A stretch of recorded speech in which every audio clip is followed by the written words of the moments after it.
ഇന്നലെ നിയമസഭയിലെത്തിയ രാഹുൽ പക്ഷേ ഇന്ന് നിയമസഭയിലേക്ക് വന്നില്ല. വ്യക്തിപരമായ ചില കാരണങ്ങൾ കൊണ്ടാണ് നിയമസഭയിൽ നിന്ന് മാറി നിൽക്കുന്നതെന്നാണ് വിശദീകരണം. ഏതായാലും വന്നിരുന്നെങ്കിൽ ഒരുപക്ഷെ ഇന്നലത്തെ സ്ഥിതിയായില്ലായിരുന്നു. വലിയ പ്രതിഷേധങ്ങൾ രാഹുൽ നേരിടേണ്ടി വന്നേനെ. വരാഞ്ഞിട്ടുകൂടി പരോക്ഷമായി രാഹുലിനെ കുത്തുന്ന തരത്തിലുള്ള ഒരു പരാമർശം മന്ത്രി വീണ ജോർജിന്റെ ഭാഗത്തു നിന്നും ഉണ്ടായി. സർ, കുഞ്ഞുങ്ങളെ ഇല്ലാതെയാക്കുകയല്ല സർ, കുഞ്ഞുങ്ങളെ സംരക്ഷിക്കുകയാണ് സാർ ചെയ്യുന്നത്. നിയമസഭ കഴിഞ്ഞിരിക്കെ ഇനി രാഹുലിന്റെ മുന്നിലുള്ള അടുത്ത കടമ്പ പാലക്കാട് സ്വന്തം മണ്ഡലത്തിലേക്ക് എങ്ങനെ എത്തുമെന്നുള്ളതാണ്. വരുമ്പോൾ വലിയ പ്രതിഷേധങ്ങൾ ഉണ്ടാകുമെന്ന് സ്വാഭാവികമാണ്. പക്ഷേ രാഹുലിന്റെ വരവിനോട് മുഖം തിരിച്ച സമീപനമാണ് പാലക്കാട് DCCക്ക്. ഈ ഒരു വിഷയത്തിൽ കൃത്യമായ നിലപാട് പറയാൻ DCC തയ്യാറല്ല. കേരള പ്രദേശ് കോൺഗ്രസ് കമ്മിറ്റിയുടെ അധ്യക്ഷൻ, കേരളത്തിലെ കോൺഗ്രസിന്റെ അവസാന വാക്കാണ് അദ്ദേഹം എന്താണ് എന്നുള്ള നയം വ്യക്തമാക്കിയിട്ടുണ്ട്.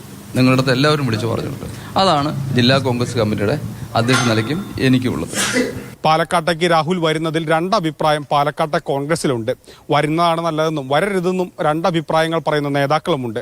BJPയും DYFIയും ഒക്കെ രാഹുലിനെ തടയുമെന്നുള്ളതും പ്രതിഷേധിക്കുമെന്നുള്ളതൊക്കെ ഉറപ്പാണ്. അതെല്ലാം ഇനി വരുന്ന ദിവസങ്ങളിൽ കാണാം. ഒരുപക്ഷെ രാഹുൽ വന്നാൽ രണ്ട് രീതിയിലുള്ള സാധ്യതകളാണുള്ളത്.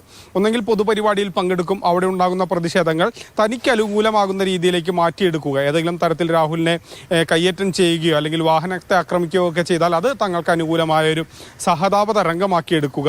അതല്ലാത്ത പക്ഷം ഓഫീസിലിരുന്ന് പരമാവധി ആളുകളെ അങ്ങോട്ടെത്തിച്ച് കാണുക. ഈ രണ്ട് രീതിയിൽ ഏതെങ്കിലും ഒന്നായിരിക്കും രാഹുൽ സ്വീകരിക്കാൻ സാധ്യതയുള്ളത്.